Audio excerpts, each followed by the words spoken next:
You're listening to the RMTV Podcast. And welcome to another episode of the RMTV Podcast. Joining Luke and Jordan here on the show tonight is a very special guest and a good friend of ours. You will know him as the host of the ParraCave Podcast. Troy, welcome. Thank you very much for having me. I'm excited to be here and join you guys. I've seen you guys online and doing some pretty good stuff. So I'm just loving that there's another New South Wales fan here. I'm not just outdated by these two. Absolutely. I don't know what this is, the maroon stuff. They're issues, bro. They're issues. Well, we'll get into that a little bit later, but yeah, terrible. Nuts. We'll see what happens. I'm not going to say much until Wednesday night. We'll just wait till Wednesday ends. That's it. Well, we've got another jam-packed show for you tonight. We're going to have a look at a very interesting round that was over the short weekend. Then we're going to dive into all things Origin on Origin Eve, one of the best parts of the year. And then we'll have a quick look at the round ahead, round 13 coming up. So the weekend started off on a very wet and dismal night at Acor Stadium where the top of the table leaders, the Doggies, got put down by the Dolphins in a, probably the biggest shock I've seen so far this weekend of 44-8. Joy, what do you think? Yeah, it was a big shock. I did tip the Bulldogs. First time that the Dolphins have beaten the Dogs, so they've beaten every side in the NRL now since their inception. But look, it was a little bit close at the start there, but then they scored a few tries back to back and just went on with it. The Bulldogs had nothing. Yeah, look, that's the thing. The Dogs just didn't show up. I mean, like, I'll admit, I didn't watch the whole game. At first, I was out watching a movie and looked at the score quickly at halftime, went, oh, okay, it's close, and then drove home, and looked at the score and went, what the actual heck happened? I just presumed they all got sin-binned or something. Yeah, it was just, I don't know, like, obviously the Dolphins were hungry. They really wanted to get the points there, and Serraldo absolutely blasted the Doggies after the game in the post-match presser, and just say they didn't show up, and they were talking online that this is the third time that the Doggies have gone down and struggled in the second half. The first it was against the Raiders. They came back and won. They did that against the Roosters. And then again, they just weren't able to pull it off on Friday night. So do you think it's exposed something more in-depth that the Doggies have to address? Or is it just one of those, it was the weather, it was Origin, it was all these sort of little sort of things? I hate the Origin excuse. And I'm going to say I hate the Origin excuse because there's clubs out there that are more affected by Origin than they are, who were successful on the weekend, and we'll talk about that later. It comes down to the guys, their depth. Their guys that were in reserve grade did not come in, step up and do the job, right? From what I saw, and I went back and watched the replays, the Dolphins just seem to dominate every aspect of the game. And when you dominate every aspect of the game, it doesn't matter how good you are, you're going to get a win. And I think that was truly what it is. Just those young guys that came in were a bit overwhelmed and didn't do their job. Yeah, I have to say, though, like, Donaghy really stepped up. I think, with a broken schnoz. Broken nose, yeah.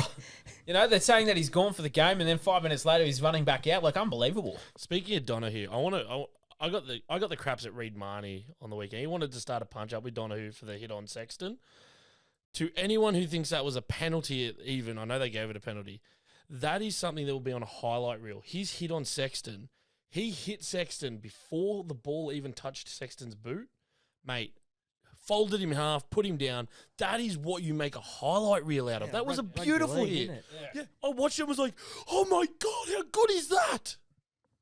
In those weather conditions, it was a tough game. Some big tackles and some good tries, but one player that stood out for me was Francis Molo. And I think he was in one of the one of the fights with Marnie during the game. But he scored a try and 145 run meters, and in those weather conditions for prop, he was like a big highlight in that game.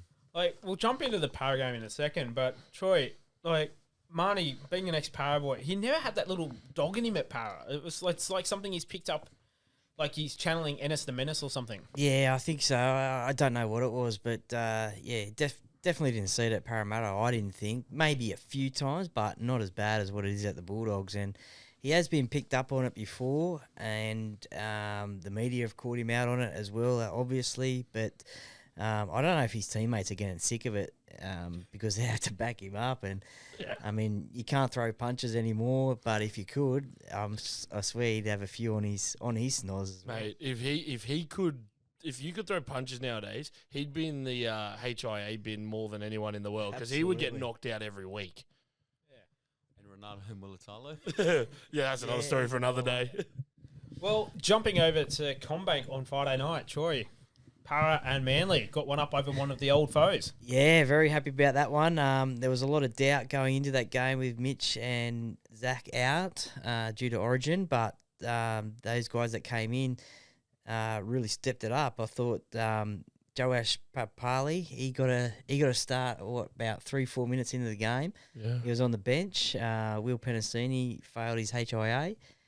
He was my first try scorer too, so that wasn't going to happen. But no, I think Dean Hawkins as well, the backup halfback, he was brought to the club for pretty much this period to cover Mitch because we knew that he'd probably be selected for rep duties. So he came in and did a job, played his best game for Parramatta so far. He's only played a couple, but that was his best. And Isaiah Ongi at the back, he's... Absolutely, I rate him. I'm absolutely one of his big fans this year. Just watching him play, it's just like he's found a glove. It's, hand in the glove over there at Parra, and it's just that youthful, like exuberant energy out of him. He makes things happen because of it's that he always just the excitement gets him in the right spot at the right time, and it's just he just seems to do everything right, and it's so good to see it. For a team that struggled this year in a lot of occasions, he's been a very big shining light in them. Yeah, he turned up when they needed it. Yeah, a lot of fans were obviously disappointed and in uproar when Gutho left, and there was a little bit of a competition maybe between Iongi and Papali for that fullback spot at the start of the year, but Isaiah got it, and he's really grabbed it with both hands, and he's going to have a bright future. Unfortunately, he's a Queenslander. oh, how good! Unfortunately. Yeah, they all make mistakes. That's the only thing I'll hold against. Hang on, is he an actual Queenslander or is he like a Mulatalo Queenslander who'll go to play for them and then get found out he's actually not eligible? What are we talking here? I can't remember where exactly in Queensland, but he is a Queenslander. Well, Parramatta. Well, Parramatta, that's in Queensland, right? Yeah, that is. Yeah. Southern suburbs. Very, very southern. Very South Brisbane. Yeah, down like in Minto with Carmichael Hunt. Yeah. Well, we talked about it a couple of weeks ago about how Manly's. There's something in the back of Manly's head that's causing him not to be the normal Manly that we know. And again, like you said, Origin's not an excuse. They were without DCE, who is one of their, fires the team up, and Gerbo without out for the HIA. Luke, what do you think Manly's performance the other night was endemic of their performance this year, or is it they're just struggling and they'll find themselves later on? I think it's a bit of a worry, and we spoke about it last week with the talk about Daly Cherry Evans, and I think it's still on him. I know that Origin players out, but that performance, the score tells it all. It's a worry in Manly right now. And it probably leads to something a bit further being the issue, because we talk about DCE being the issue. Well, DCE was never going to be there on for the game. So maybe DCE isn't the issue, and it truly is a bigger thing, which you alluded to, I believe, last week, Benny, of there's something behind the scenes. And I mean, look, it's not the first time we've seen Anthony Seibold blow up a club from the inside. Yeah. So could it be a 2.0 of what happened at the Broncos? I think he's really struggling as well this year as well with his injuries. He didn't have much strapping on Friday night, but it's obviously in the back of his mind. I was going to say, do you think it's a mental thing? He took the strapping off to be like, okay, I can go at 100% now? Yeah, potentially. I saw the same thing with RCG all those years ago when he was still at the Panthers. He broke his jaw. It was 2018. He was having an absolute gun of a season. Broke his jaw, was out for about 6-7 weeks, and then the recovery.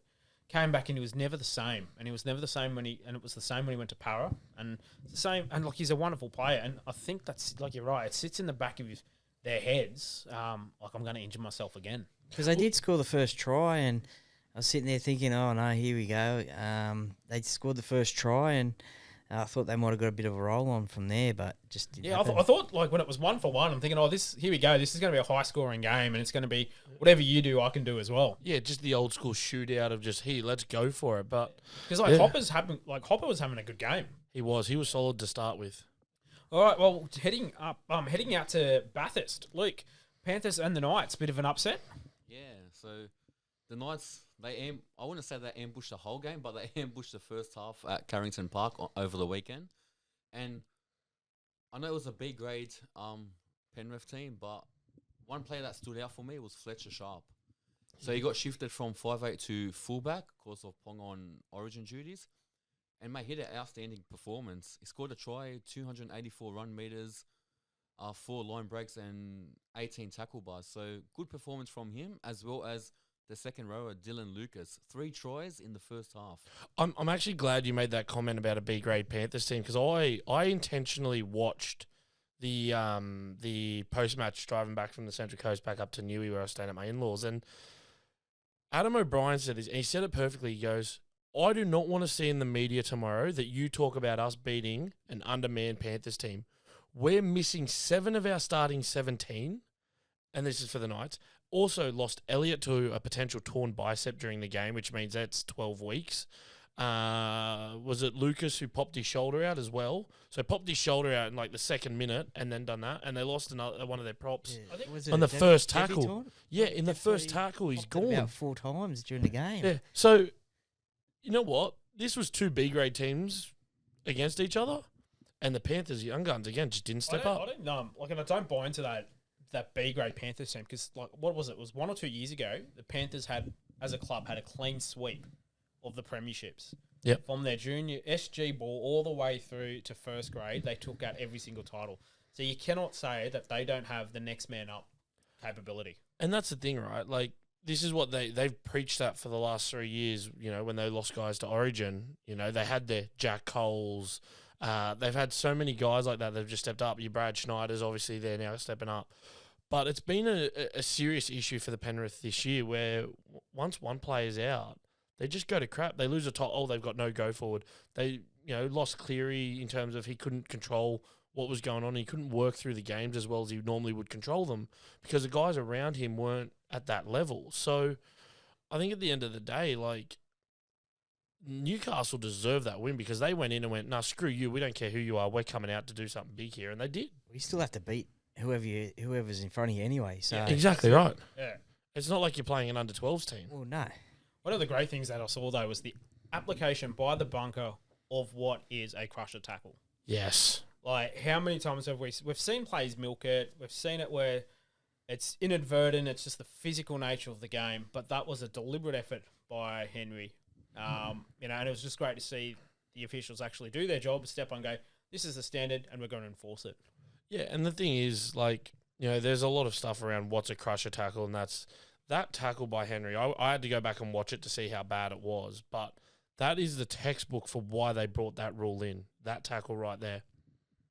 And one thing I'll give to Penrith, like, the second half, Newcastle obviously didn't put any points in, but because we were at Gosford over the weekend, watching the highlights like earlier, there was in the second half there was some great try-saving tackles from the Panthers in the second half. So as you guys said, Newcastle, they played good, they turned up, but even though the scoreline wasn't the best for Penrith, their young boys saved some great tackles in the second half. Yeah, play for a bit of pride in the jersey to finish the game. It's good to see. Well, speaking of Gosford, it was another upset for the weekend. The Roosters 42 defeated the Sharks 16. Jordan. Now, boys, there was actually an issue here. Air control had an issue. So the air traffic control around Gosford was getting really concerned. There was this bloke going in the air above Sam Stone Street, and that we haven't seen it all year. But Daniel Tupou, Hugo Savala, they had a plan, they executed. Air Toops was back for one night only. 2 tries, like, I hope not, mate. Yeah. I hope it's more only. often, but this just shows, like, the Roosters' attack has been missing this all year, right? Like, how many times do we sit there and go, kick it to Toops? Well, how many times have we spoken that for the Roosters' attack? And I think this is a lot of clubs are in the same spot. They're not competing for the high ball on fifth tackle options. Yeah, and the thing is, like, Sam Stone Street, is not known for his high ball ability. Mulatalo is. So they picked out the wing. And to be honest, I love it because it's exactly what Melbourne done the week before against him. They went high on Sam, Coates got over him, and Tupou's the exact same as Coates. So why not do it? They done it, it worked, and it was great to see. Look, to be honest, it's the first game this year where I've watched Cronulla and gone, they are completely out of the game at every point. Fitzgibbon said it perfectly. They got out-enthused, outworked, outplayed, out everything. They were just dominated from start to finish. So since you mentioned Fitzy, we spoke a bit around earlier about who could be the battle of the coaches to be sacked. That was between Desi and AOB. Do you think Fitzy might be in the hot seat? Nah. Look, this is the one game that team has not been competitive or at least in it to very late in the game. I think what Fitzy's done to Cronulla since he's gone there in the 4 years or 5th year now that he's been there, they were struggling to make the top 10. Now they're making finals consistently in the top 4. So his job is as safe as Craig Bellamy's, I reckon. Barring 3 or 4 really bad years, he's safe, I reckon. Is it a concern though? Like the Sharks, like to lose to you guys? I mean, no disrespect, but like one of the chants they beat the Melbourne Storm the week before. And is this going to be a reoccurring thing come later on in the year? But I think it's a consistent thing that we've seen this year. We've seen a lot of upsets this year, but also it's that mentality of the young guys are coming in, they're playing for their spot. So your Celestia Fiketti got his first start in the front row. Makatoa got a start in the front row. Xavier Va'a, shout out to him. His second touch, his first touch was a hit up. He made 10 post-contact meters on it. His second touch was getting a front row was where Tedesco should have been, getting the ball, going over, all in 45 seconds. Like, that level of enthusiasm and that level of drive in those young guys. Not to bring him down as well, but the next play, the kickoff. The non-touch. You know what? Game had everything. I don't care about that because he scored a try. As a front row, if you score a try on debut, mate, I don't care what you do. Well, I think Joey said on the footy show today, I think Teddy, he should have been there to catch the ball. Yeah. It's Teddy's fault. Yeah, exactly. It's all Teddy's fault. I love him, but it's all Teddy's fault. But I don't know. Luke, you were there with me, and I mean, we were giving Ronaldo a bit, but what do you think out of the game? Mate, my favourite highlight of the game was seeing the debutants' families. They sat completely opposite us, and the way they just were chanting the whole time, and when VAR scored, mate, it made my night. And I'm loving seeing all these debutants getting their first grade call-up, and their families supporting them. It's amazing. I love it. Look, we all know, like, we've all played junior footy. Like, and if you have a look at it, like, how many kids play footy? How many go into Harold Matthews and SG Ball? Out of that, how many make it into Jersey Flag? And out of that, into New South Wales Cup? And then, like, it's regardless of what club they play for, when a player makes their debut, it's just great for rugby league and to see that. Yeah, and to shout out Benai on that because he played hooker for us. It was his debut as well. So to have 2 debutants as well is awesome. We have the habit of that, fielding debutants and they perform well. Especially at the Central Coast. Back in the day.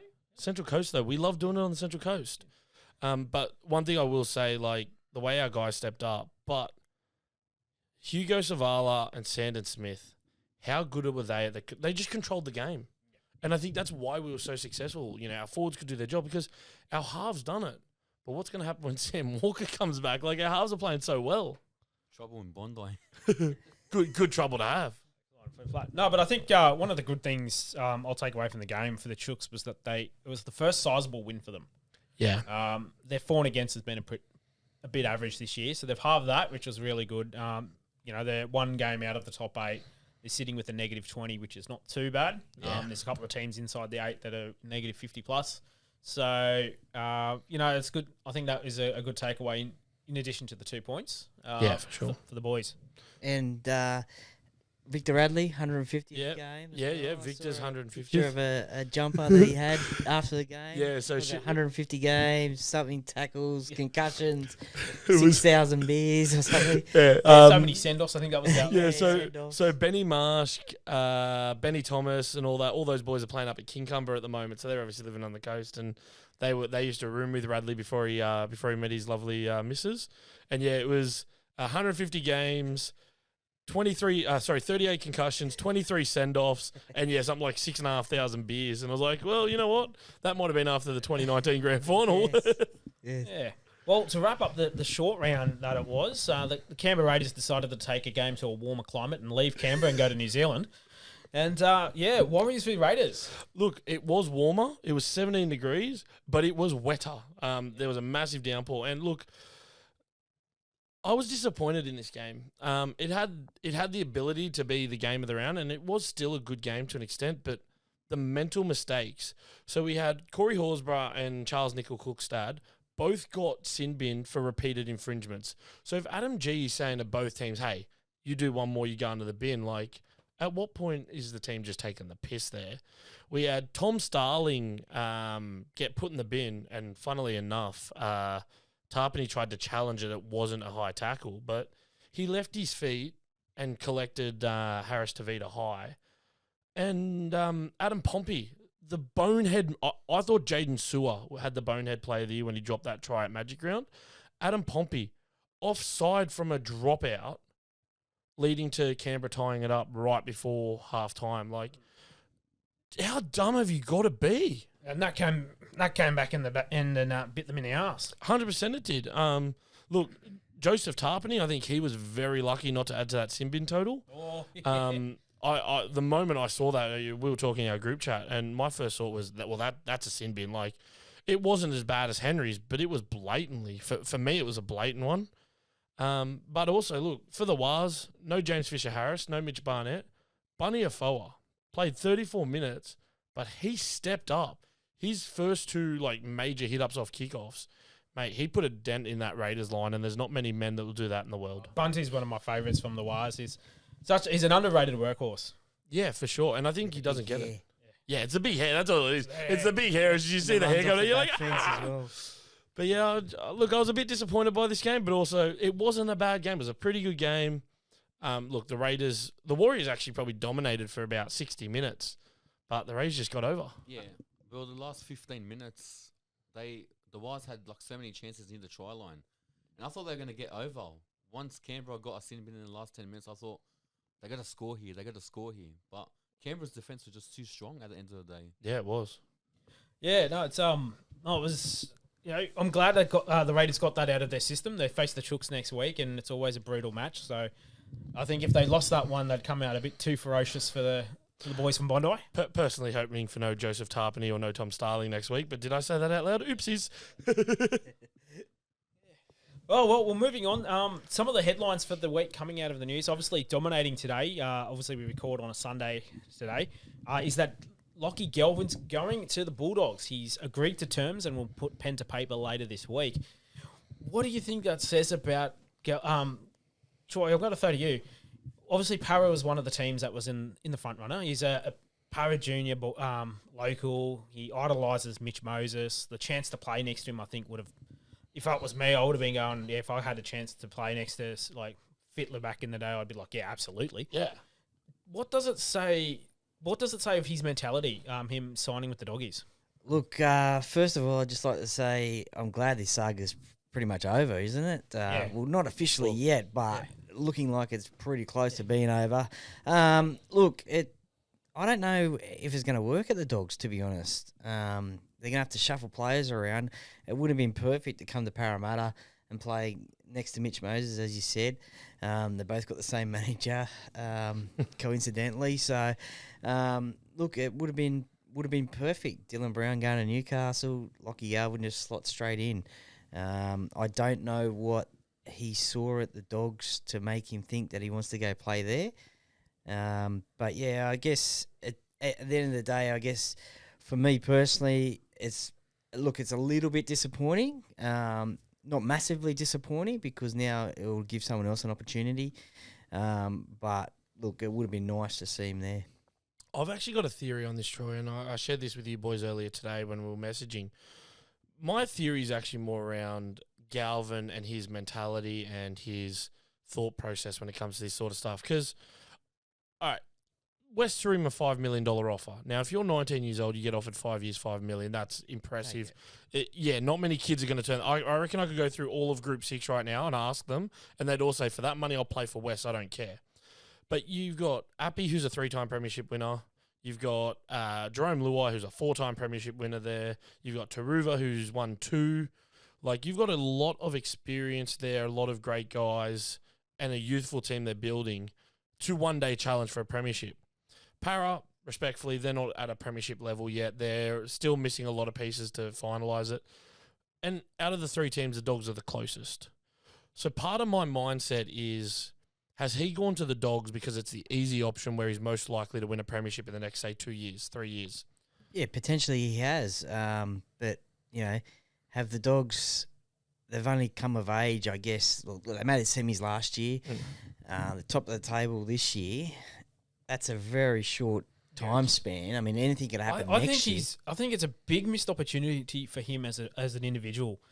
He had the opportunity to go to Para and work with player like Moses. I'm critical of Moses. I think there's a little hype around him, but he is a quality player. He could have made a mark for himself there. Really built a team around him. Brought Parramatta out of that shadow of the Dylan Brown business that's going on at the moment. Has he got 1 foot out the door already? All that sort of stuff. I think he had a chance to really build a team around him and give Riles the opportunity to go, look, I've got a new player in my halves combo. Let's start structuring a team around. I've got a lot of young guns playing in there, like we spoke about Iongi and all that sort of stuff earlier. This could be the next 4 to 5 for Parramatta to get, start being realistic about a premiership opportunity. For sure. As opposed to just, like you said, is the Bulldogs the cheap the easy option, and just going to look, all the hard work's been done. I can just sort of slot in and hopefully get a premiership out of it. Exactly. And obviously a lot's been made about what's going to happen with the positional. So Luke, I'll ask you, there's talks about Matt Burton potentially playing fullback. What the heck? Sexton's done a great job in the halves. Dave Fafita's going to play hooker next. No. Dave Fafita's actually going to play wing. He'll backflip. But no, Luke, what do you think? What do you reckon this does to the halves combination? Because Burton and Sexton have done well this year. So what does it do? How does it throw them out? I was going to mention that before. Like you boys said, he was meant to go. He got offered at Tigers a $5 million deal.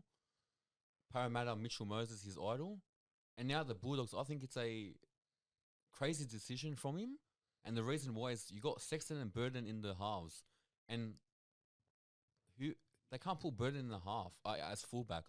Connor Tracy right now, he's playing good at fullback for the Dogs, and I don't think Burton suits 5'8". It's going to be a tough decision to see where they put him. It throws into the mix as well. Obviously, every player agent, every coach is now looking at 2027 or at the end of next year. Who are they going to lose to go over to Perth? And the Bulldogs, with this sort of move, might lose some quality players going over to the Perth Bears.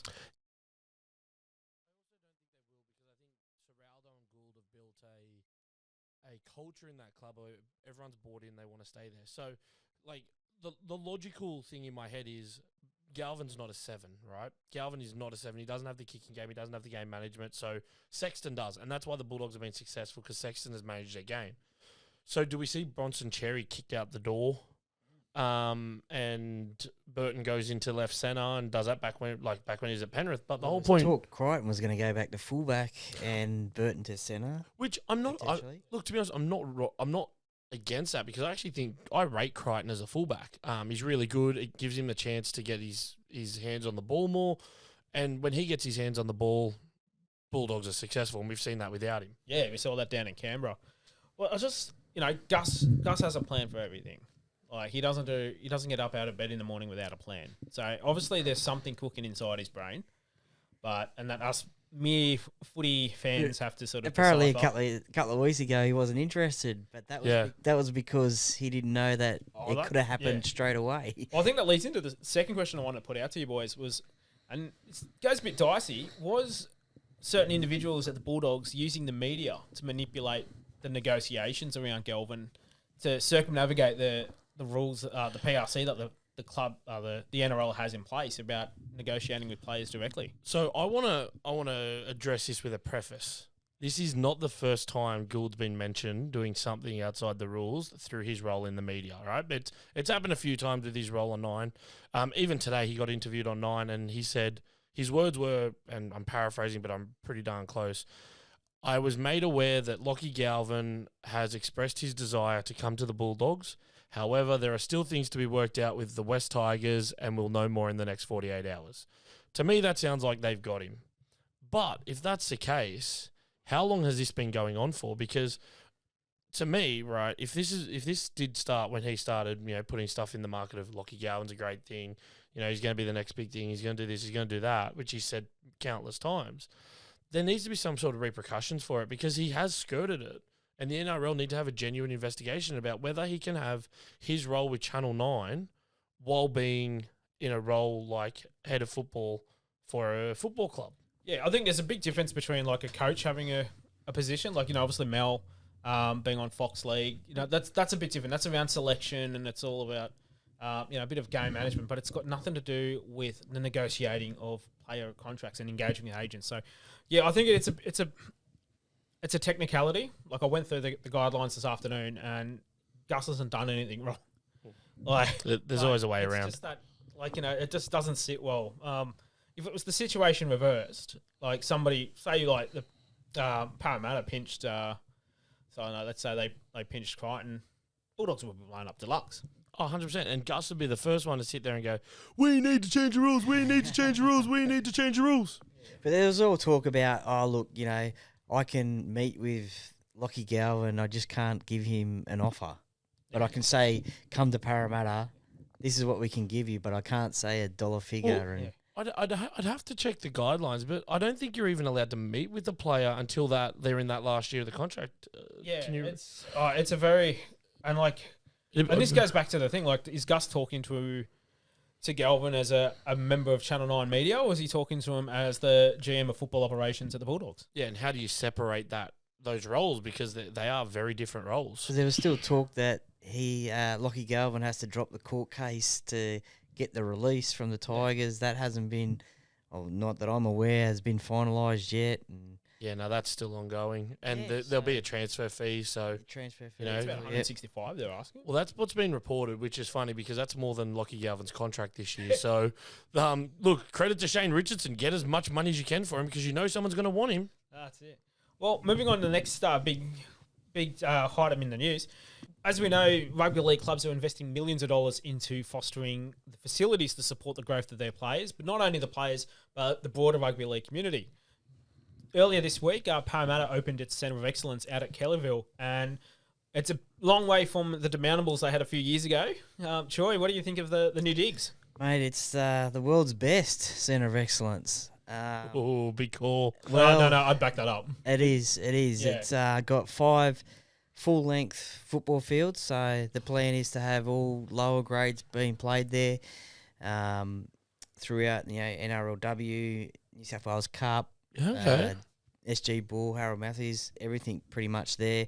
All the facilities are there for the young pathways as well, so, and the NRLW as well. So nice. It's a big facility, and I haven't been out there since it's finished. I've been out there a couple of times when it was being built. But I haven't been out there since it's been finished. So there's I think a 1,500 seat grandstand there as well. So look, it's hopefully going to entice players to come to the club because of this Centre of Excellence. It's good for the community as well, because it's also a community centre as well. So a lot of investment's gone into it, I think, from the federal, state, local governments as well.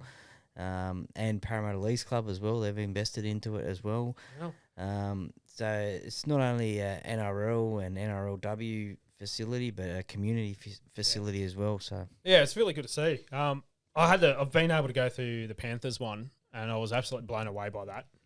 That was so meticulous in how they planned it, they structured it, they designed it, everything.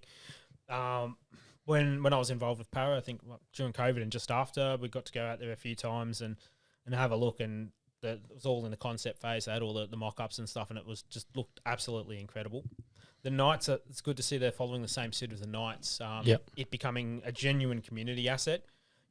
In these, I wouldn't say regional, but the sort of outer suburbs of Sydney, where it is a battle between codes, where there's a lot of soccer, there's a lot of AFL popping up.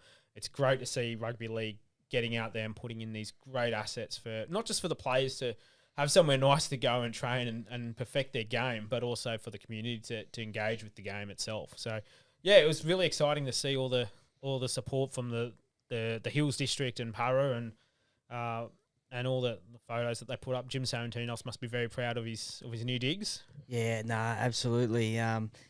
It certainly is going to be looking good when I and many other Parramatta fans get the opportunity to go through it and have a look. I mean, they've got an Eels Museum, they've got the merch shop there as well.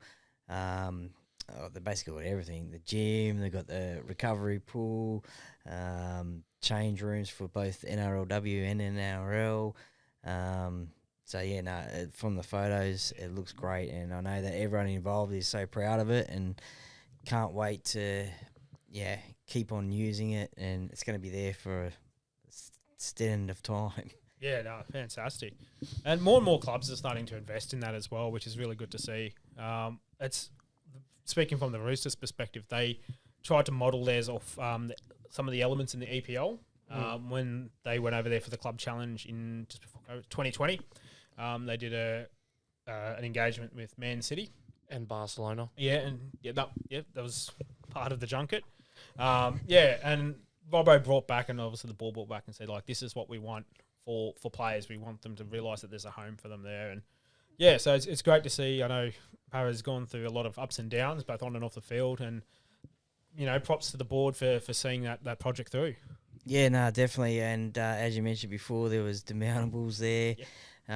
They're still there at the moment, but they were training out of near North Parramatta a few years ago, so they've come a long way from there. Yeah, no, and it's good for like, obviously for people at home. We film in essentially Parramatta heartland. Yeah. And Presto played for Winston Hill Tigers or Winnie Hill Tigers? And Yeah. where were you? You were Bronco. Welcome Hills Brumbies. Brumby. Growing up, like, we had the footy knockout, we used to play at Kellyville, around where the centre of excellence is. So seeing that now, like, the way they've made it, it's amazing for the community. And even the Tigers one, like, they've done an amazing one. I think that's one of the best as well. Yeah. They Johnny Scandalis had a lot to do with that. Spoke to Johnny a few years ago when he tried to get money out of me. Of course, West tried to get money out of people for it. But no, that was really good over there in Concord. It's a great facility. But yeah. Anyway, moving on. Still up in the air about DCE, and I'll leave it to you two Chook Boys to dive into. DCE's come out and said there's two clubs that he's interested in and he's in conversation with, and that's been obviously the Sydney Roosters and the Dolphins for 2026 onwards. Now, touching on what you spoke a bit before about how well Sandon and Hugo are doing, do you think there's a place for DCE at the Roosters? Now, to make this a discussion and prevent my very simple answer, Luke, I'm going to let you answer this one first because my answer is going to be very simple. So I'll let you start the convo on this one. Is it a compound word? Well, actually, no, it's not. No, it's going to be two words. Okay. Yeah, I don't know if I can say the first one on air, but Luke, I'll let you start. I'm in two minds about it. Now, I as much as I love him, like, as a Queenslander, as a player in general, I think the Roosters don't need him, and the reason why is the way they have that form now, and Sam Walker's not even in that team right now because of injury. They've formed something really good, and at the same time, it tells me we need DCE, and the reason why is Sam Walker is the next Queenslander up, and if you have DCE as a Queenslander now, like in the Roosters team, like mentoring a younger one, I feel like it's going to be like get bigger for them in the future. Like, it's a good learning process the way Cooper Cronk did. But do you think that comes at the risk of pushing out a young talent that we've nurtured from the academy stage?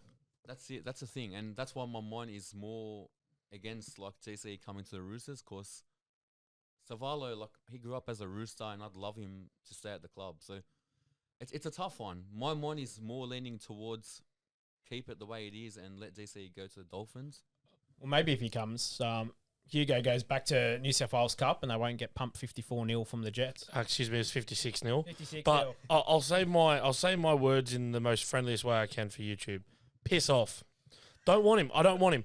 I have been skeptical of this from the very start, and my skepticism is if they do it, they're trying to repeat Cooper Cronk. Respectfully, DCE is not Cooper Cronk. Cooper Cronk came to the Roosters and proved that the big three in Melbourne was actually the big one, that he made them better because they struggled without him. Smith and Slater struggled without Cronk. You can fight me on it all you want, I don't really care because it's factual, right? To the point where Melbourne haven't even built him a statue because they thought it was such a disgrace because he was too good. Hugo Savala and Sandon Smith at the moment, the way they are working, Savala with his long kicking game, Sandon Smith popping up on both sides of the ball, connecting. Without Sam Walker, they are already playing like halves well beyond their years. Sandon Smith is using his running game, which is his greatest attribute, to effect, but also still being able to put up those bombs if he needs to into the corner. Savala, long kicking, high kicks, little kicks for toops in the corner. That's his style. my big idea is obviously we have Reece Robson coming back next year. The way Savala and Sandon Smith are playing at the moment, they're playing so well that we can afford to let Walker earn his way back in. And I say that not because I don't want him coming back in and getting injured early. He had complications with the ACL surgery, so you want to look after him. So he plays an extra couple of games in Cup just to get his match fitness back, things like that, which is always going to happen after an ACL. When he does come back, Savala goes to 14, Sandon at 6. Because next year, Reece Robson comes in, so Connor Watson's not going to be needed to play 9 because Reece Robson's an 80-minute hooker. We can then go Savala at the 14 role, and he can come on. He can play a bit of hooker if he needs to, if Robson needs a break, or play in the middle at lock. If Watson's playing lock, he can move into hooker. I don't think we need DCE. We've already got Cooper Cronk as a halves coach, and to me, that's that mentoring aspect. Yeah, as much as I love DCE, like you said, Jordan, at first I was like strongly for him coming to the club, but the past couple of weeks we've clearly seen just the halves combo at the Roosters right now. There's no need for a change. And respectfully, our halves, aka Savala, I believe have played better than DCE has played for Manly these last few weeks. I'd love DCE to come to the club on one condition. Is that we play Manly in a grand final and he wins it for us. with a field goal. With a field goal. But this is the thing, right? Like, there's already rumours, and Luke, you sent it to us, there's rumours that Sandon signed with the Cowboys for 2026. Now, if that's true, that's going to break my heart. Hugo Savala, obviously, as you said, he's a Roosters junior. He's an Eastern Suburbs junior.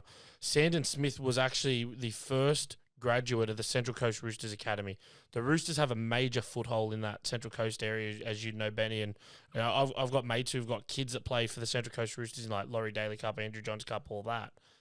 And if we lose Sandon Smith because of DCE, I'm going to be pissed.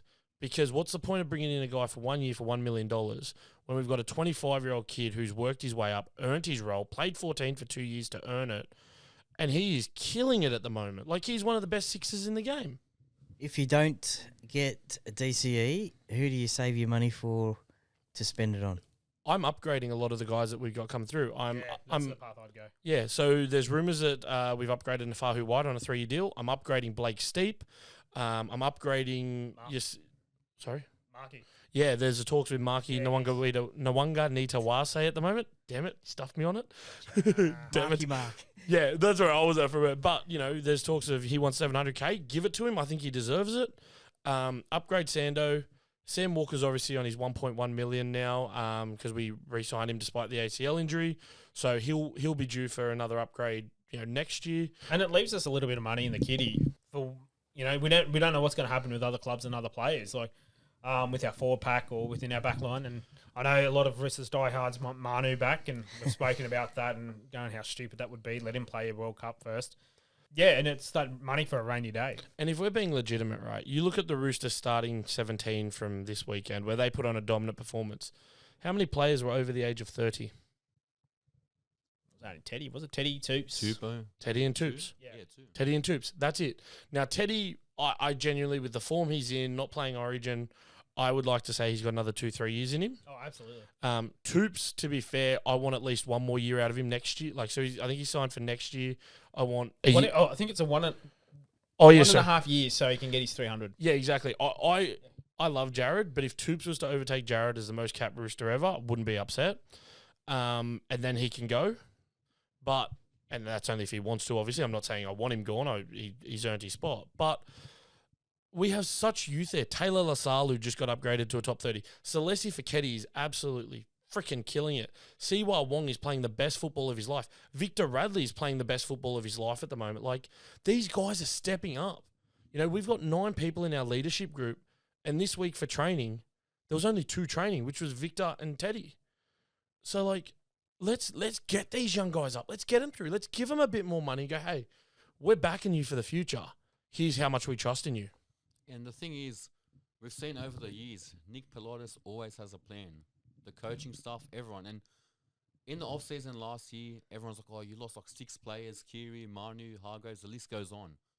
But this year, we've proved, like, to the whole NRL, all these young boys coming through, they've shown.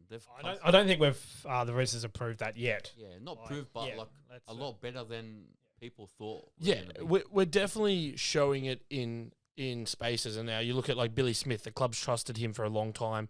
And look, a lot of people want to go at Billy for being injured all the time, but flashback to, 10, 12 years ago, there was a bloke named James Tedesco who got injured every time he stepped on the field for West. His first ever game done an ACL. He's done his knee. He's done hammies. He's had multiple long-term injuries. But he hit that 25, 26 mark and he got healthy. He learned how to look after his body. He went to another level. Same with Billy Smith. He's in the healthiest. He's in the best condition of his life from what I've seen, and he's playing like it. Bobby Toyer just got called up to Origin, and we'll talk about him in a second when we talk about Origin, but just got called up to Origin.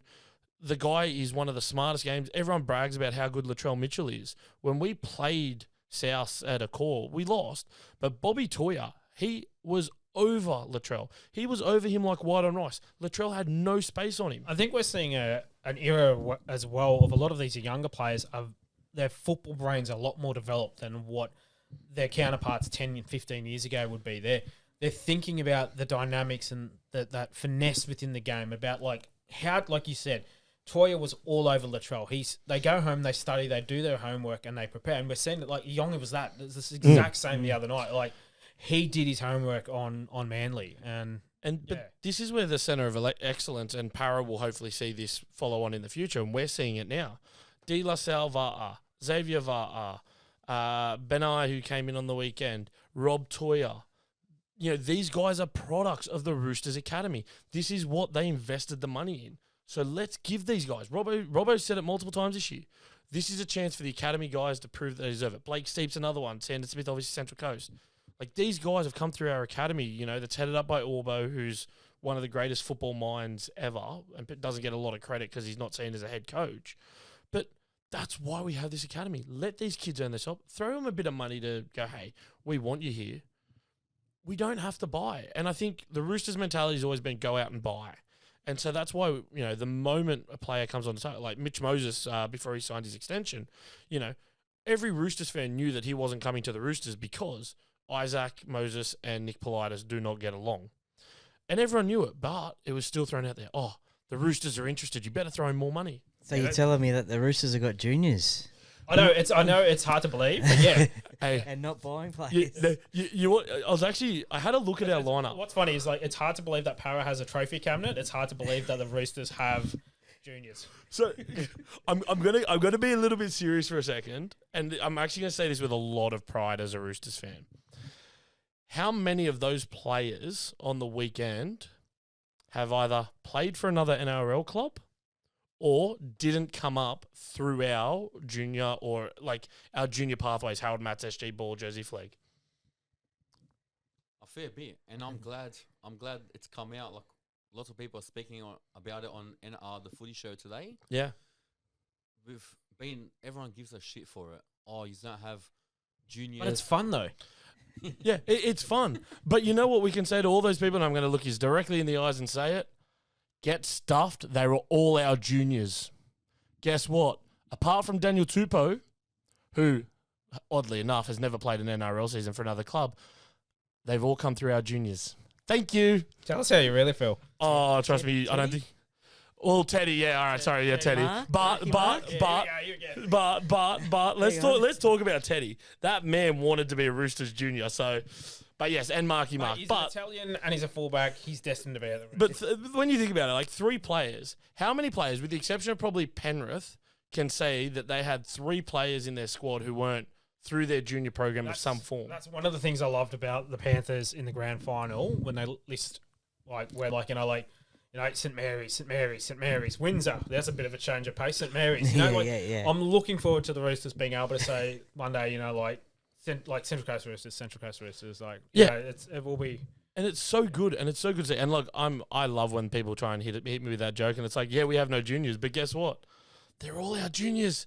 Yes, they may have played at like the Hills Bulls or something like that, but they played SG Ball for us. They played Harold Matts. They played Jersey Flag. We have brought them up. Is it going to be so a problem good for the Dolphins if he goes there with Katoa playing in halfback? I actually genuinely think when Luke, you spoke about mentoring halfbacks, I think, and I'm saying this because I believe Katoa is the next big halfback for the game, not just New South Wales, but for the game.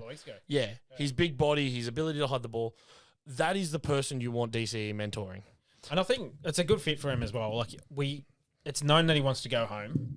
He wants to go back to Queensland, finish up, settle down there with his family. He's obviously going to land a gig with QRL at some point. He's going to be on Billy Slater's coaching staff for Origin. He's probably going to be an Origin coach in the next 10 years or so. Yeah. So he DCE going back to God's country His just makes junior sense. club? Yes. Yeah, and that's a lot of people forget that because obviously he played a bit up in North Queensland, up in like Mackay or Toowoomba, was it? Serena, I think. Sereno, sorry. But yeah, he did play a bit of junior football for Redcliffe, and I just look, as a fan of football, I would love to see him go and mentor Katoa, because I think Katoa, being the next big thing, needs a DCE. I don't think our guys need it at the Roosters. I don't think he's going to win a premiership if he goes to the Dolphins, but I think he's going to change that club around, and they do need to start going, all right, we're in the comp now, we need to start performing. All right, well, moving on, talking about DCE and moving back to Queensland, it's no better time to jump into our next segment, we're going to be dropping this episode on Tuesday, which means it's Origin Eve. Yeah, baby! We get 3 Christmases, woo! The RMTV podcast is brought to you by FDS Eyewear. FDS Eyewear is your one-stop shop for quality, affordable eyewear.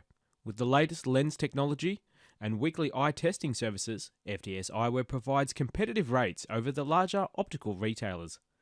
Visit their store at Wentworthville Plaza, just a short drive from Parramatta. And tomorrow night is going to be State of Origin Game 1 from God's Country, the Cauldron, Suncorp Stadium. Jordan, we're having a bit of a dive during the week, and we talked about some of our big Origin memories, classic memories. And I asked the boys, everybody here, and Troy's gladly joined in on us for this one, to talk about one of the great Origin memories. So, Troy, did you want to kick us off? What was one of yours? Oh, look, there's been so many over the years, hasn't there? As being a New South Wales fan, there was the 86 clean sweep.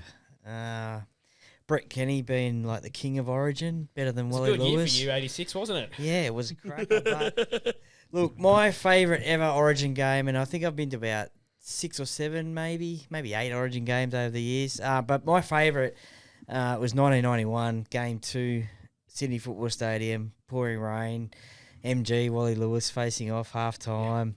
Michael O'Connor kicking the... I was going to call him Mike then, but Michael O'Connor kicking the sideline conversion to win the game. It just had everything, didn't it? It went down to the wire. That's my favourite ever Origin game, and lucky enough to interview MG a couple of times and talk about that, because he gets asked 1,000 times about it, and especially this time of year, but he's always happy to talk about it, and he feels a bit cheated about that, because he was told to just go out there and do that, and then pretty much got sawed over by the judiciary afterwards, but he actually thought he won man of the match, because he's in the dressing room with his dad, and all these TV cameras and pictures and stuff have been taken. He goes, I think I might have won man of the match here. But no, they were after him about the issue with Wally. But 1991, Game 2. Oh, I love it. Jordan. Look, this was actually a really hard one. There's 2 that stood out in my head. So a special mention to Game 3, 2019, Teddy in the corner. That was one of the games I was at. Yep. Funnily enough, I was actually sitting in the Blatchies Blues that night, and I watched about 10 seats at a core stadium get broken from people jumping on them. No, it wasn't me before anyone says that. No, it wasn't. But I actually decided on going back in a bit when I was 7. Game 1, 2000. Ryan Girdler absolutely dominated that series, and New South Wales dominated that series. Last time New South Wales actually whitewashed Queensland. But there was a special moment that I just remember now. There was accusations of potentially a knock-on that might have been missed by the official, and Gordon Tallis called Bill Harrigan a cheat. And I just remember watching Harrigan just get off. Go. No. And watching Tallis walk. Yeah. Adrian Lamb's in there, and I loved Adrian Lamb being a Roosters fan, and Adrian Lamb's just like, whoa. But the fact that Tallis, and now I don't give Gordon Tallis a lot of credit for being a smart bloke. He's a few crayons short of a box. But the fact that, and now I'm going to tell you this, as an official, we have a trick, and I've officiated high-level baseball. If you ever want to make sure a player said something dumb, you say, what did you say? Or say that again. And if they're dumb enough to say it again, you eject them. Well, Tallis got caught in the oldest trick in the book because Harrigan said, "What did you call me?" He said, "An effing cheat." And Harrigan went, "Oh, well, thank you. See you later."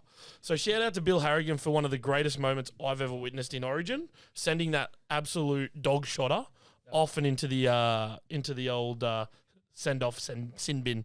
Talking just before I jump over to Luke, you're talking about the one with Tedesco.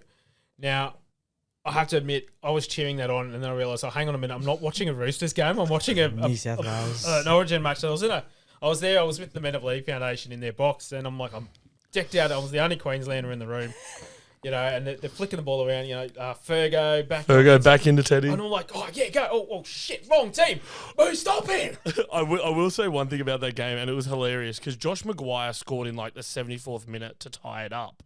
And he came back to come off the back fence, and obviously the Blues were kicking to the Blatchies Blues area, and he's trying to get into us.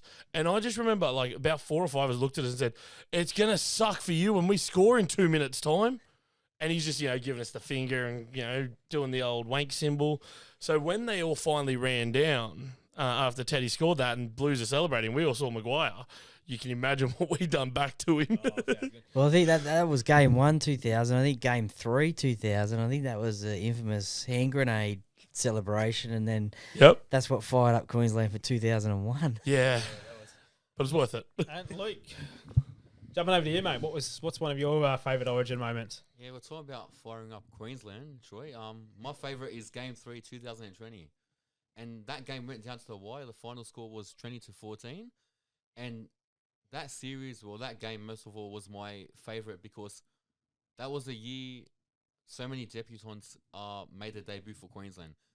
Tino, Lindsay Collins, Jake Friend, and AJ Brimson being some of them. I just feel for Jake because you mentioned him as making his debut as a debutant there, but he wasn't young, was he? Yeah. He's just one of so many wonderful players throughout the years for all sorts of clubs that just missed out on a rep jersey. Was that the series in November? It was. Yeah. Was that the worst week ever after week Queensland after week. team or whatever they called them? Bulldog Richie. Drop I think. mic. Yeah, so it was known as the worst Queensland team. New South Wales were like heavy favourites throughout the whole series. I think Queensland won the first game, then New South Wales won the second. It went down to the wire. But, yeah, due to many injuries that year as well, that's why Queensland had so many new names make their debut in the lineup. But, yeah, that was probably one of my favourites. Very good. Well, mine has to go back all the way to when I was... Oh, how old was I there? Let me do the math. So I was 2. 8. I was 2. 8. In 1995, Game 1. And obviously, it's 30 years since this series. And all the old boys, the old Maroons, were celebrating that this year with the Origin lunch brought to you by the No Names, as they were called. For all the young people, there was this thing called the Super League War. Which almost destroyed the game that we love. And in 95, because the Broncos being, the money-hungry little people that they are, and they're still cursed today because of it, went and chased the Super League dollars. And with them went the likes of Langer and all that superpower team. And Queensland was, again, like in 2020, weren't expected because there was no talent. There was a whole bunch of new debutants. Benny Eichen made his debut in that one. Yep. Mickey Buettner played in it. Adrian Lamb. Trevor Gilmore was captain. Yeah, that's right. Yeah. Crusher. Did Crusher play He in that one? Yeah. played in that one. Paul Vorton was the coach up against Gus Gould. And then you had a look at the Blues, which was like the Johns brothers, Fittler. Who else was? Should not have lost. Timmy Brasher. Yeah, Timmy Brasher. It was a bloody hell of a squad. Roddy Wishart. Yeah, Paul McGregor. Yeah, like these the hard players of the old ARL days. Yeah. And that's why Carol Spud was in there as well. And just for fans listening, when you say Wishart, it's Rod Wishart, not Tyrone, yes. not his son. He did have an old man who played. Yeah, but so we got up in that game 2-0. Yeah. We'd go on to win the series 3-0. And it was just like everything you want from Origin. The fight, the anger, the tension. And then, the big biffs. And then on the weekend, they're the best mates and getting on with playing for their club. So that was, for me, always stands out, Game 1, 95. Well, we're going to jump into some of the stats and do what Jordan loves. He loves more than his wife. It's statistics. So jumping in that, let's have a look at the teams. I know we went through the lineups last week, but let's have a bit of a deeper look. Jordan. I'm going to get a shot for you saying that because she's probably going to say it's true, but Oh, well, She love can stab me with a barn min. the barn min will come out. Love you, babe, so don't kill me. Boys, look, I just want to highlight one major thing and one awesome thing that always happens around Origin time is debutants. So for New South Wales, we have Max King, first ever game, absolute workhorse, brilliant to see him get an opportunity. Unfortunately, it is due to injuries and such, but you know what? No one more deserving. On the Queensland side, Trent Liero from the Storm has made the squad. Made the starting 17. He was in the squad in 2024, but unfortunately didn't take it because, well, he wasn't needed. Bo Firma making his debut, who's probably been a shining light for the Titans, and Bobby Toyer. Now, I said this last week, but I'm gonna reiterate how important this is.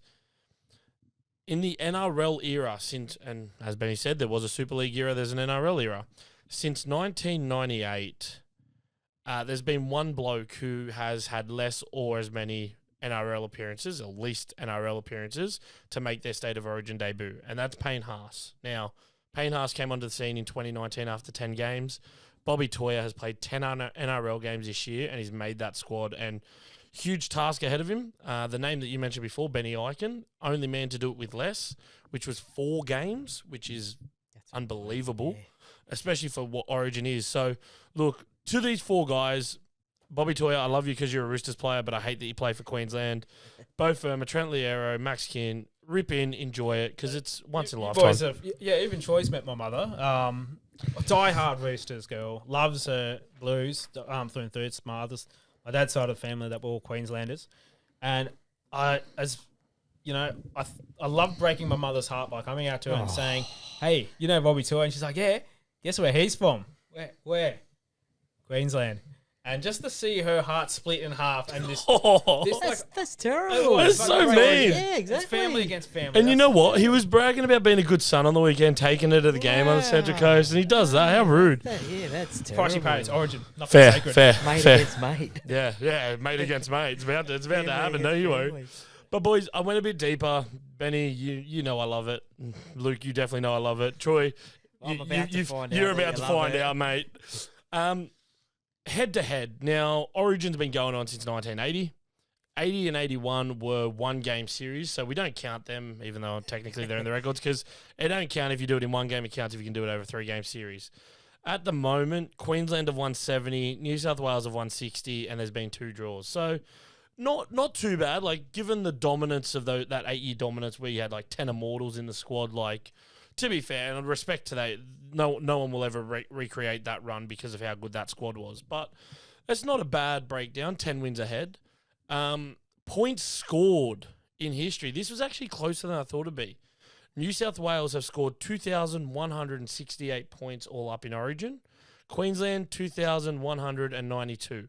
So not bad. That's pretty close. But now I'm gonna hurt myself, and then I'm gonna dig it in a bit. The biggest winning margin ever in an Origin game, because there's a lot of talks about, New South Wales are favourites and should easily do this job, but I don't believe that. Queensland won by 46 points in 2015. All right? But the most points in a match, just to dig that knife in, New South Wales with 56, 9 tries and 10 goals. In fact, What happened with the last conversion? I don't know. You'd have to ask Ryan Girdler about that. It was actually a penalty goal that he kicked, so he went 9 for 9 with a penalty goal. Milking. Oh no, I'm just wondering if you Queenslanders can read. That's all. My other head can, but this head can't. But no, and look, shout out to Ryan Girdler, because in that series in 2000, right, he scored 52 points by himself. Like, that is incredible. But most points in a series ever, New South Wales in 2000, 104 points. Most tries, 18 in the same series. Most goals, we break it up a bit. We bring it back to 2021 now with 17. But it's very interesting to see that New South Wales dominate those points, because, like, I look at that Queensland team that dominated for 8 years and I expect them to have broken a lot of these records. So it was actually really interesting to find out. But one that I found extremely interesting was the total games of Origin experience I've got. So New South Wales combined have 121 games of experience. Queensland have 159. So with that, do you think New South Wales' lack of experience is going to help them out? No, because 44 of those games of that 159 are in DCE and Val. They're the two longest serving. DCE's been playing since 17, so look, the man's just racked up some numbers. But interestingly enough, there's been a lot of guys who have actually played a lot. Toto and Martin both have played every game for the last 4 years, and Stephen Crichton has played every game for the last 3. Cleary, Haas, Angus, and Yo, so spread across 4 guys, have all played 14 games each, which you think about 14 games, that's what, 3, 6, 9, 12, that's, 4 you know, series. fit into 5 series. New South Wales can count. Yeah, I was just making a point that I have 1 hand to do this on. I don't have 4. But it's really interesting to break this. I broke him. And you know what? The worst part is we're all friends here, and this is what we do to each other. But I do want to give a bit of a shout out to DCE. So 2013, he started playing Origin with 1 game appearances and that. 25 games he's played currently, which is really impressive. And Val's second with 19. So, look, credit where credit is due. To be able to play at that high a level for so long, like, there's a lot of respect for those guys for that. Well, with all that in place, Troy, I'm going to throw it to you, mate. Where do you think the big moments for Game 1's going to come from? Well, it'll be, I think, the halves for New South Wales, I think. Got the 2 best halves, I think, in the competition, playing together. Mitch in the 6, Cleary in the 7. Cleary be primed for it because he missed last year's series. So it's just going to be interesting to see how they can gel, I think. Like Mitch is coming off a foot injury that kept him out for a big portion of this season this year. But do you think, like with that injury in context, like will his body be able to handle carrying Cleary through the game? Yeah, definitely, 100%. He's shown it the last 3 weeks, 3-4 weeks, I think it has been. But yeah, definitely, 100%. Yeah. Sorry, got a better kicking game anyway. He's trying to get me to break, but I actually agree with you. I was surprised that Cleary got the 7. Yeah, I've said to these boys, Mitch's long kicking game is better than Cleary's, but Cleary's short kicking game is better. Yeah. Like I would have gone Luai and Moses. That would have been my. I'm New South Wales halves. I'm not against the idea of Cleary and Moses, but Moses had to be in the 7, Cleary had to be in the 6, because it just makes sense to me. Like, yes, Moses' running game was huge last year in Game 3 up at Suncorp, where we beat you guys in Suncorp, Game 3. But Cleary just, to me, the short kicking game makes better sense for a 6 than a 7. Yeah, that'll be interesting. Luke, what about you? Where do you think you see the big moments coming? Well, going for Queensland my whole life, I'm not going to be biased here, but I think the New South Wales bench is very strong. I think they're going to shine. Max King, Spencer Lenu, mate, there's like 4 big names on that bench, and I think Max King on his debut, he's going to come out strong. And I mean, like, at the end of the day, one of the biggest things and one of the things that we love about Origin is the clash in the middle. So if your forwards can win that battle, you've opened it up for everyone else to do their job, but you need to win that collision. You just mentioned you supported Queensland all your life. You just said outside you're a New South Wales person, born. Yeah, he's from the very south suburb of Brisbane called Northmead. Right. So Northmead, why are you a Queenslander? So the reason I go for Queensland, the same reason I go for the Roosters. My dad grew up loving both, of course, Artie Beaton, and I've just followed in the same footsteps as my dad growing up. So like the famous song, Northmead, that's in Queensland. But if you want to hear something worse, my whole family's Parra supporters. They tried making me a Parra fan. And growing up, like, that wouldn't have been so bad. Well, we actually have it on record that you said you were a Parra fan. It's from our very first episode. Yeah, exactly. And was it Tez or Joey? Yeah, one of the Bulldogs boys screen recorded it and put it up the day the Chooks played the Doggies. So many people were messaging me about it. But yeah, since then, like, my dad brought me to the right side, and I've seen 4 premierships since, so I'm loving it. Good on you, mate. Good on you, Luke. But yeah. So you're saying like the bench is going to be a big one. Look, I think honestly, I think the big moments is going to come from the New South Wales halves. Like putting Origin banter aside, I think Moses is just going to go to an absolute next level. Again, like I said, I've been quite critical of him this year. But he is one of the better players in the comp. I think he's better than Cleary. Yeah. And I think he's going to be the one that's going to. I just feel like he's going to nut like a 40-20 at the right moment and just flip everything on its head. Do you think, and this is a genuine question, by picking, obviously, for so many years, Cronk and Thurston done such a great job for Queensland. Do you think that by having Moses and Cleary, and I actually thought about this today, will it create confusion in the Queensland defence of who they need to be going after to try and shut down? I think so, yeah. Because both of them, look, we just said Moses' kicking game is better, but Cleary does have a long kicking game. He does have a 40-20 kicking game. So does that create more pressure on the defence to go, oh, shit, who do I need to actually go after and stop? I think that was the selection process behind it, to really confuse and put pressure back on that, especially if, it's a very physical game. New South Wales over the last few years has been, I say this as a compliment, has been quite fit. They've been the fitter team. Queensland, and it used to be the other way around. When it was Mel running the show and it was that age of dominance, New South Wales would come firing out, and after about 50 minutes, they'd have nothing for the last half an hour, and we would just absolutely romp at home. Last couple of years, I've seen that flip, and I've seen whether that's a seed that Fittler has dropped, and that hopefully for you guys Daly picks it up, because at the end of the day, it's good football. And I think Queensland's going to be quite gassed, and I hope that's not the case. But I feel like when it gets to that stage, that's where you're going to just see complete kicking mind games come out of Cleary and Moses. It's all the barefoot yoga on the grass. That's what it is. It's the barefoot yoga, connecting, earthing. If he's doing it, you're earthing up at Suncorp, we might get some bindies out there or something. He'll get something. I don't know what it'll be, if it'll be a bindi or not. It might be a syringe. Joey said on the footy show this morning that he wouldn't be so surprised if Cleary switches to the left-hand side. Yeah, that's what I'm thinking. Moses goes on that's the what right. I'm thinking. So he's waiting for that switch. Yeah, I think Moses on the right side with his kicking game is just, to me, that's the logical. Because Cleary does have a great running game. We saw that in 23 in the grand final. Because New South Wales is going to need something, not just physical, but mental. Game one, Suncorp, we're going, every Queenslander in their second head is going to be going off their nana, where, you've finally popped your Suncorp cherry up at Magic Round. Yeah. That the intensity that's nothing compared to Origin up there. Yeah. So it, for every time New South Wales gets a good win up there, that's, times that by 100 for the effort.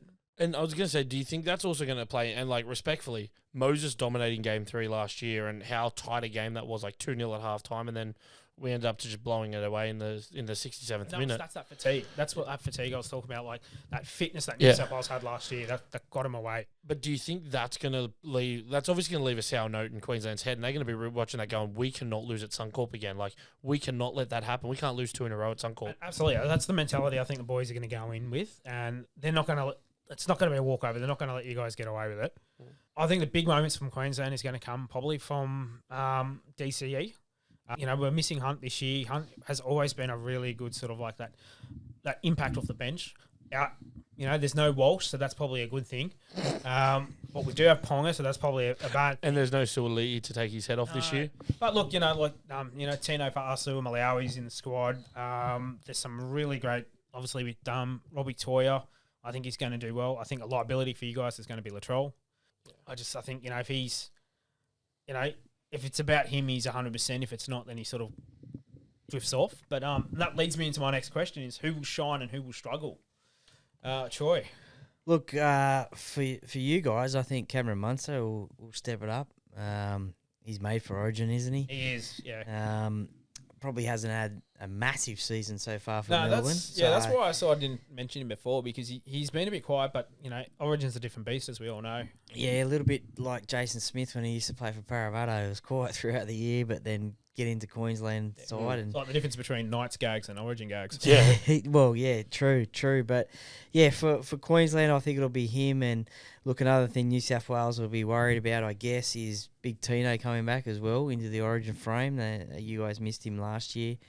But, yeah, I just think it'll be Mitchell Moses again, will shine again. He got that Game 3 victory last year, scored that try. He won't be worrying about the crowd or anything like that. He's been there, done that. I'll give it this. He's a big game player, isn't he? Yeah, and we get to see Momax for another week as well, so maybe another crossfield kick for a try. I think the Knights still have PTSD from that. Multiple times. Yeah. Luke, where do you see who will shine and who will struggle? Now, I'm in the middle of this one. Someone's going to... they're going up against each other, Latrell and Toya. One's going to shine, one's going to struggle. I think it's going to be Toy who's going to shine. I really hope so. I hate to say it, but like Latrell, he's got so much Origin experience. But as we've seen in the past, as Jordan mentioned earlier, Rob Toya, he stopped Latrell this year. He knew how to defend him, and he's done the same with Stephen Crichton. So I think he'll show up. I think he'll shine on Wednesday night. Yeah, look, for Queensland, I'm going a bit different to what you boys have said. Mo Fodawaker. I actually think he's going to be big. And a little known stat about Mo this year, and I want to give him a shout out for it because it was an amazing stat. 3 games, 103 tackles, did not miss a single one. And that's playing for the Titans, who were leaking a bit of points at that time. So I actually think if Mo is strong in the middle defensively to start the game and really helps to slow down the play of the ball and do all that, he could be a big part of what will allow DCE and Munster to be the players they are. Ponga off the back of that, if Ponga shows up. Hopefully he's still in Newcastle mode and does a Gagai. But I just think if Mo can get it started, then, yeah, Tino's going to have a run off him and all that, but Mo's going to be the main part. And for New South Wales, I hate to say it, but Latrell goes to another level at Origin, and I think with so much focus being on Moses and Cleary this year, Latrell may actually get a bit more freedom. I think Rob Toya will do a job on him to an extent, but I think he'll get gassed at some point, no disrespect, and Latrell will have some form of impact, whether that's him going over for tries or just using his big body to draw extra people in. Does he bring Coates in off the wing and, allow for that, that winger to go over in the corner sort of thing, Toto to go over in the corner? So I think Latrell's going to shine, but I'm hoping it's more of a Moses show, to be honest. But yeah, Mo Fodawaker is the one I'm actually most excited to see play. Nice. Well, that jumps into what we our little score predictions. Now, at the time of recording, New South Wales are the odds-on favourite with $1.67 ahead of Queensland at $2.23. Troy, what do you think? Well, we won't see those big scores of 2,000, I don't think. But look, I think it'll be something like maybe a 18-12, 18-14-ish sort of game. There won't be a 13-plus game, so big defensive game. And we've seen over the last few years it hasn't been big blowout scores. So, yeah, I think 18-14 New South Wales. Yeah, nice. Jordan? I'm going 14-8 New South Wales. Nice tight game. 2 tries for New South Wales. Penalty goal each. Just nice little 14-8. Nice tight one. Yeah. I feel like it's going to be a high-scoring game. It's not going to be a 13-plus, but I feel like my prediction is Queensland 28-18. Yeah, right. No, I think probably what will happen is probably like a minute left on the clock. Moses 40-20 attempt gets knocked back in by by Queensland. Latrell picks it up and scores, and it's going to be get a nice little 4-pointer there, and it will be Queensland 12, New South Wales 4. Hang on. The first part of that I have to ask you about. If Moses is attempting to kick a 40-20, do you really think Latrell's going to get down the field quick enough to pick up the ball? That's the fantasy. I've got faith in his fitness. It's a big, You must be the only one. Andrew Moss is saying he's looked fitter than he's ever looked before. Hey, stronger is different to fitter. Yeah, no, I think, I'm back with you boys. I think it's going to be quite a tight one. I think it will be low scoring as well. But yeah, I'm a bit on, I think more like the 14-8 mark. I think it will be just that one or two little things, one stupid penalty, somebody's going to have a brain fart to give that extra 2 point. And, with Val Holmes kicking, I'm going to assume that Moses is going to, he's going to be a kicker. Lomax, you'll probably. I don't think so. Everybody can have a shot, can't they? Latrell as well. Latrell can have a go. Crichton can have a go. I think Cleary would probably, well, yeah, actually Cleary hasn't even been kicking for Penrith, has he? So no. Maybe they've got like little spots that's like, this is my, if it's, the further away, somebody else has a go. To be honest, it's not a bad shout, really. Like, you look at the kickers in that team, you've got Cleary, Moses, Lomax, Latrell, who are all first-line kickers. Dylan Edwards, don't think he should be there, but he's not a bad backup. You've got a few guys in that team that can Maybe kick. It's the policy of whoever scores has to convert their own try. Well, that'd be good. That'd make it interesting, wouldn't it? Can Moses score 4 tries then? Yeah. Yes. Well, it's not Wednesday night's not the only Origin that's happening this week. We'll head up the F3 to McDonald Jones Stadium for the NRLW Game 3 between our Sky Blues and the Maroon Girls. And unfortunately, it's a dead rubber. No, it's not. It still means the it's- world to us. Absolutely. Playing for pride, New South. Yeah, rightio. But no, it's a good shout. It's good to see the girls again getting their a full series to their own this year and standalone. The crowds so far have been fantastic, even despite the absolute deluge that happened the other week here at at your Allianz. home ground. At the swimming pool. At Terrible. The Sydney Swimming Centre, also known as Was it Allianz. 800, 900 million to build? And Hey, Nobody bothered to put in a drain. Hey, who doesn't love playing wet weather football? No, I'm it is telling the you best now, it's the conditions best. to play. Yeah, it is the best. Yeah. It's good to see jerseys getting dirty, you know? Like, Jamie Yeah. Chapman wouldn't have scored that try if it wasn't wet. No. Mate, honestly, just look at the. Oh, I mean, slid from about the 20-metre line and still got over. to be fair though, that step she broke Tamika Upton's hip, I think. Yeah, I think that's why she's not playing. She was hobbling after that, wasn't Yeah. it? Yeah. But speaking of that, obviously Upton and Joseph have been ruled out, and Surgis is back in for New South Wales. The girls, the Blues, are paying $1.15 to $5.50 for Queensland. Do you think there's an upset on the cards, or do you think New South Wales is going to get the clean sweep? Clean sweep.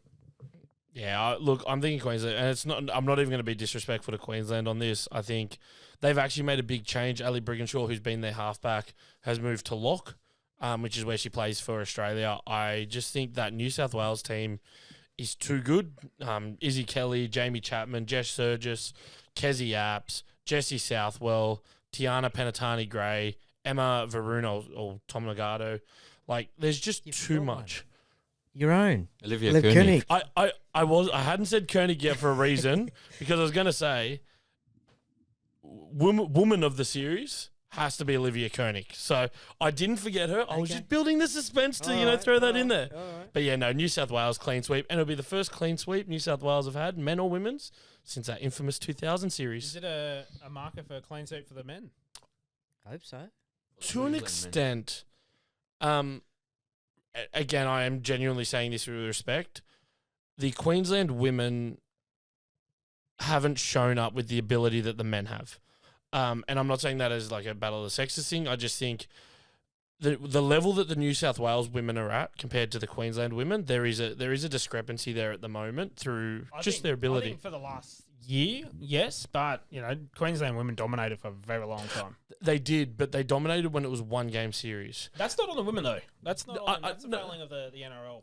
I agree. Yeah. I agree 100%. But as we said before, and I said this to Troy, winning a one-game series like Queensland and New South Wales done in 80 and 81 because we split those two series, and winning a three-game series where you got to show up week after week is a very different kettle of fish. I think though, part of New South Wales' dominance this year in the NRLW Origin has been just the development and growth of players like Kelly and Surges and Koenig. Like they have, for the last 3 years in the NRLW, they have just gone from strength to strength to strength, and it's just it's huge. And Queensland has gotten. I hate to say it, but we don't have anything to answer for it. I actually think that this New South Wales squad has the chance to do the female version of what your men's squad done, of that 8 in a row. As you said, the development that they're at. But when you look at it's in the same context too. I like what you did there because that's dominance by the Queensland squad. Like the core of that were like Slater and Cronk and Smith, who have played together since they were kids. And it's the same with Koenig, the same with Kelly, the same with Surges. They've all especially Koenig and Kelly, both coming through the Central Coast pathways, Central Coast Roosters, Berkeley Vale Panthers. They know each other's playing style inside out. correct. And you look at someone who I have a lot of respect for in the women's game is Emma Tonagato or Varuna now, I think is a married name. But when she's barely playing and she's coming on to play hooker and she's a fullback, that shows you the depth of that New South Wales squad, which is very similar to what that Queensland squad had. And I just think we're in a golden age of women's rugby league at the moment. I for one am enjoying watching women's rugby league again because it's not just, let them have a go. These women are going hard. They're working hard on their craft. They are doing such good things. What I love about it as well is they're as dirty as some of the male games too, like with those sneaky hip drops, a bit of the hair pull. It's they're getting into it. They're not holding back. Half the time they're going harder than the men. I think you mentioned fullback there just a minute ago. Abby Church at the fullback. She's had a great series. I was hoping you'd bring her up because I know you're a Parra fan, but she's got a special spot in my heart because Camden Rams. And I know the whole Camden community is behind her. They love her and they miss her out there. So, mate, there's some really good players around there and women that are getting their opportunity like Abby, who probably could have had it years ago, but just never got the opportunity. Because Tonegata was there. Yeah, exactly right. Well, that wraps up our Origin chat as we head into the weekend that's coming up, round 13. The RMTV podcast is brought to you by The Legal Problem Solver. The team brings over 25 years of experience in wills, probate, estates, conveyancing, property and commercial law. Connect with The Legal Problem Solver on LinkedIn, Facebook and Instagram. First game kicking us off, the Dragons take on the Knights. The Dragons paying $1.50 to $2.60. Look, I think the Dragons might, even though the Knights got up over on the weekend over the Panthers, I don't think they've got enough in it to take on the Dragons, and I think the Dragons 1-12. Luke, what do you think? Yeah, no, I think it'll be a very close game. I know Newcastle had a big win the other day against Penrith, but I feel like Dragons will just get over the line. Not by a lot. We can't let AOB get off the hook a bit too much, you know. We still need his like dusty press conferences where he sounds like he's had a big night the next day, saying, "Oh yeah, look, you know, we're just a bit loose there in the halves." And Ponga's coming back, so the Knights have got to like strategically regress to being shit again. Right. Yeah, Troy, what do you think? Well, this is going to be a hard round to tip, actually, because, you know, so many teams had buys last week and then you got the Origin game. But, look, previously I didn't know where Newcastle had scored points from, and they put 20-something on the Panthers. The Dragons, for me, this year have been a little bit up and down. They got that great win against the Broncos up there. But they're playing at home, so I think possibly the Dragons as well, 1-12 in this one. And then, yeah, I'm sitting the same on the Dragons. I actually think they're going to use that Broncos game to just get them over the line. Yeah, it's hopefully comes off like a good old Gutho fail. You know, like he slips over and misses like another dummy. But you never know. Val Holmes depends on how Val Holmes pulls up after Origin as well. That'll be the big key. Yeah, they rest anybody. But yeah, and then jumping over to the Titans and the Storm. Titans paying $3.62 and the Storm a tidy $1.29. Luke, what do you think? Yeah, well, at first I thought like Storm 13+, but you don't know if they're going to rest Munster, any other Origin players like from Wednesday night. So it's a tough one. If they don't rest anyone, I think they'll win comfortably up at C-Bus 13+. Yeah, Troy? Yeah, I think 13+ Storm. I don't think they'll rest them. I think they'll play him. Yeah, I think if they rest someone, it'll be Harry Grant because he's a couple games back from the hammy. But overall, I think the Storm are going to come out and start trying to prove a point during Origin. So I'm looking at them 13+. Yeah, I'm thinking Storm 1-12. Just because I don't trust myself with tipping this year. Who knows? Who knows is going to show up? Like, the Storm are definitely going to get up, but I just... who knows what the Titans are going to do? They might spin the wheel of fuckery on the tip board and just land on let's decide to have a win. Let's throw the random dart at the board to see who's going to win. Oh, yeah. And heading up to Townsville, Cowboys take on... Now, this is my favourite thing that I love saying. If they win, I call them Wests. If they lose, I call them the Tigers. The Cowboys take on Wests. Luke, what do you think? Yeah, so both teams are coming off the bye, and it'll be a close game. I think it'll be a low score. I think Cowboys will just get over the line in that game. Yeah, that's right. Yeah, because the Cowboys are paying $1.37 to $3.14. I think this whole Lockie Galvin drama, even if he gets sorted this week and he's going, I think the Tigers are going to struggle to get up for the game. I think Cowboys are just going to get them 1-12. I just think there's going to be too much in the head of those Tigers boys. Yeah, Troy? 13+ Cowboys. Yeah, I'm thinking the same. At home. I think after that... Make a point. That Manly game, they were just going, what the fuck? Exactly. And the Penrith draw. Yeah, I think that Penrith draw was a good shout. Like, I think they left everything out there. But they were just shocking against Manly. Like, Manly, like I said, Manly weren't special. They just... Cowboys played worse. And speaking of terrible, Seagulls take on the Broncos at Brookie. Seagulls $1.61, paying $2.33 against the Broncos. Troy, what do you think? Well, there's plenty going on at both clubs, isn't there, at the moment? On and off the field. Look, I'll say, yeah, Seagulls 1-12, I think, at home. I'm actually going the Broncos. I just think with all they're due for another win. Like this year we've seen two losses, then a decent win. I think they're actually due for the win. Coming off the bye, Madge probably worked them hard. Yeah, they're losing a few guys. Haas probably won't play because of his groin issue if he does play Origin. But I think the Broncos are going to be trying to come out for some blood. Yeah, Luke. I think Manly's going to win 13+ actually, and the reason I say that is against Parramatta, they had a shocking performance. And with DCE back against Broncos, they'll come out strong. And the Ezra memes will come back, even though it's been a week off. So they'll always be there. They'll always crash over the line. Like your driving record, it never goes away. No, I think Manly's going to do a bit of soul searching during the week. So I think they won't let. They've been violated in Fortress Brookvale already this year. They're not going to let that happen for a second time. Jake Turbo's back. So. Yeah, I was going to say, if Gerbo comes back, that will make a huge difference to them. Yeah, I reckon Manly 1-12. Heading over to 8, I don't know, the homeless team. The homeless Homebush Hares. Homeless Hares. The Bunnies take on the Warriors, Troy, 198 to 187.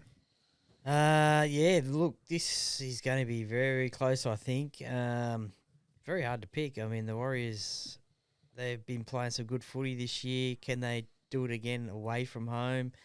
Bunnies at home, I'll go the Bunnies 1-12. Yeah, I'll back that. I'm actually going to go the Wars. Yeah. I genuinely was thinking the Bunnies would come out. Yeah, they've had a bit of break. They've had a couple of good wins, like Broncos and all that. But I think now after the Wars lost to Canberra at home, I think they're going to be out to go, all right, we need to rebuild ourselves. I think Metcalf was a bit short, and I think Metcalf is going to come in to try and dominate and own the game. Yeah. No.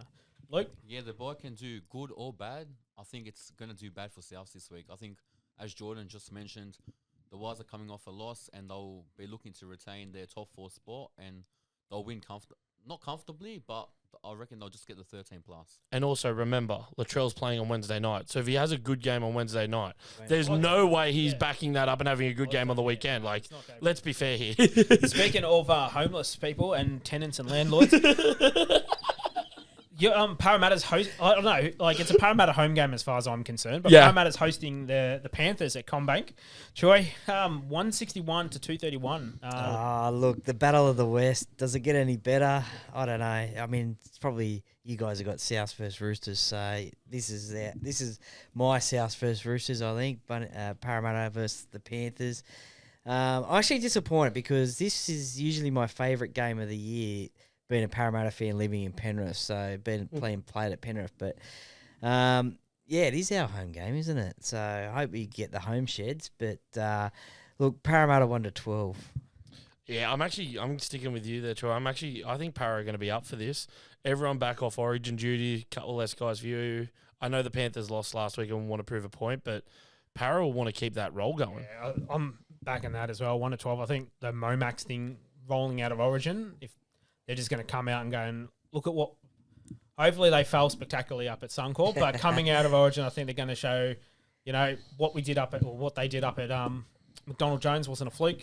They want to keep that memento going and put on a good show. Well, even if they do fail up there at Suncorp, which I hope they don't, we can blame Cleary. Yeah, that's right. Yeah. And it'll fire them up to get a win. Yeah, I think Penrith 1-12. It'll be a good game. Seeing Cleary and Moses playing the same team on Wednesday night, then versus each other on Sunday, it will be a good matchup. Very good. And then to close us off, it is the Roosters versus the Raiders. Jordan, you boys will be at the game, yes? Yes, Sunday night, 6:15, Allianz. We will be there. Look, the Raiders played well today, and the Raiders have played well this year, but I don't know, there's something about the Roosters that just, I feel like they can just kick it into gear when they need to, and if they cut the errors. The Roosters paying $2.01 to 183. For me to back the Roosters, I think they're a bit too low in the odds. They're too close. Over the $4 mark. That's when we do our best work. Even $11. Yeah, exactly. Look, my head says it's going to be a very tight game, but my heart will always stick with the boys. And I'm going to go Roosters 1-12 because I actually think they're going to come out and try and prove a point against a team that, another top 4 team. Yeah.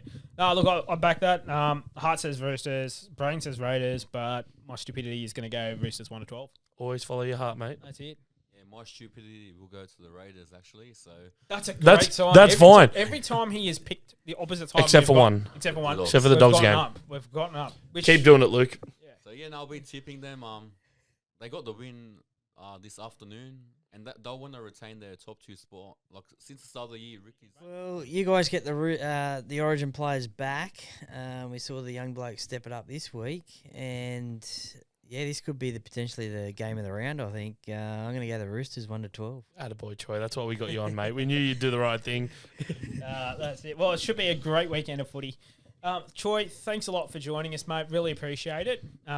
Everybody at home, ParraCave Podcast. It's on YouTube, Spotify, anywhere that you listen to your sports potties. He's got a tipping comp, which I need more people in because I've dropped down the ladder a little bit of late, so I need a lot of people below me. But, mate, you do some great work out there, not just on podcast, but with the rugby league community. So, again, thanks for giving us your time. Yeah, no worries. Thank you very much for having me. I've enjoyed it and always up to chat rugby league, Absolutely. and especially around Origin time. It's always the best. Would love to get you back on when the Chooks play the Parramatta back end of August. So. Anytime. Yeah. But, look, it is a special day here for the RMTV team. Now, one of our own who's not here, Preston, he's living his life in Greece. It is his birthday, so Preston, happy birthday, mate. I hope the beers are flowing. I hope you're having a lovely day. I know you got to watch the Chooks win against the Sharks, but I hope you're enjoying Greece, mate. It's a beautiful place. You're a beautiful person. We miss you, and we hope you had a great birthday. All right, guys. Well, thanks again for a great show, boys. Really appreciate getting on here every week and having a yarn. But from all of us here at the RMTV podcast, it's bye for now. Up the Blues! Fuck off.